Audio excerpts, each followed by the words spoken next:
एक समय की बात है, किसी नगर में एक साहूकार रहता था। उसके घर में धन की कोई कमी नहीं थी, लेकिन उसकी कोई संतान नहीं थी। इस कारण वह बहुत दुखी था। पुत्र प्राप्ति के लिए वह प्रत्येक सोमवार व्रत रखता था और पूरी श्रद्धा के साथ शिव मंदिर जाकर भगवान शिव और पार्वती जी की पूजा करता था।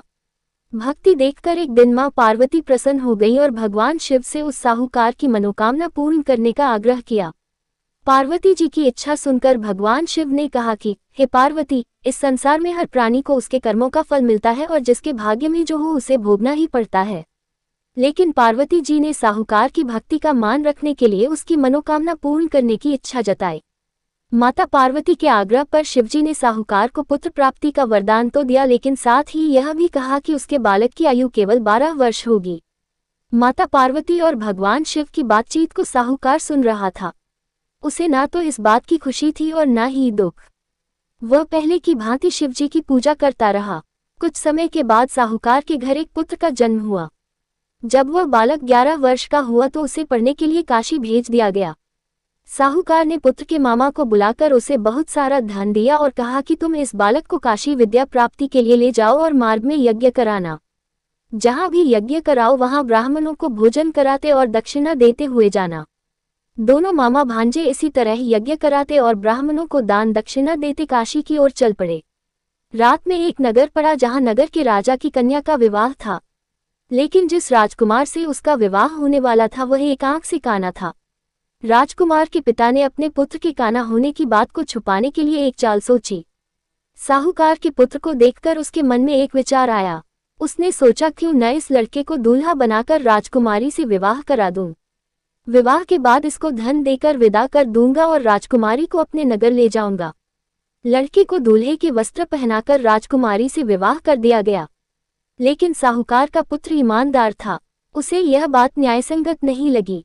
उसने अवसर पाकर राजकुमारी की चुन्नी के पल्ले पर लिखा कि तुम्हारा विवाह तो मेरे साथ हुआ है, लेकिन जिस राजकुमार के संग तुम्हें भेजा जाएगा वह एक आंख से काना है। मैं तो काशी पढ़ने जा रहा हूँ। जब राजकुमारी ने चुन्नी पर लिखी बातें पढ़ी तो उसने अपने माता पिता को ये बात बताई। राजा ने अपनी पुत्री को विदा नहीं किया, जिससे बारात वापस चली गई। दूसरी ओर साहूकार का लड़का और उसका मामा काशी पहुंचे और वहां जाकर उन्होंने यज्ञ किया। जिस दिन लड़के की आयु 12 साल की हुई उसी दिन यज्ञ रखा गया। लड़के ने अपने मामा से कहा कि मेरी तबीयत कुछ ठीक नहीं है। मामा ने कहा कि तुम अंदर जाकर सो जाओ। शिवजी के वरदानुसार कुछ ही देर में उस बालक के प्राण निकल गए। मृत भांजे को देख उसके मामा ने विलाप शुरू किया। संयोगवश उसी समय शिवजी और माता पार्वती उधर से जा रहे थे। पार्वती ने भगवान से कहा, स्वामी, मुझे इसके रोने के स्वर सहन नहीं हो रहा। आप इस व्यक्ति के कष्ट को अवश्य दूर करें। जब शिवजी मृत बालक के समीप गए तो वह बोले कि यह उसी साहूकार का पुत्र है जिसे मैंने 12 वर्ष की आयु का वरदान दिया। अब इसकी आयु पूरी हो चुकी है। लेकिन मातृभाव से विभोर माता पार्वती ने कहा कि हे महादेव, आप इस बालक को और आयु देने की कृपा करें, अन्यथा इसके वियोग में इसके माता पिता भी तड़प तड़प कर मर जाएंगे। माता पार्वती के आग्रह पर भगवान शिव ने उस लड़के को जीवित होने का वरदान दिया। शिवजी की कृपा से वह लड़का जीवित हो गया।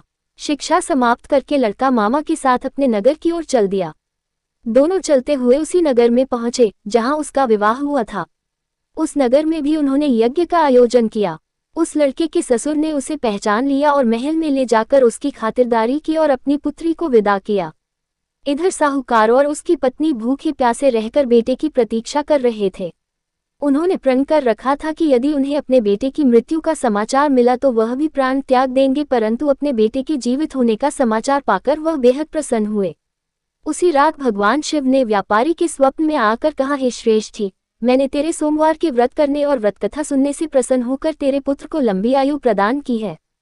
इसी प्रकार जो कोई सोमवार व्रत करता है या कथा सुनता और पढ़ता है उसके सभी दुख दूर होते हैं और समस्त मनोकामना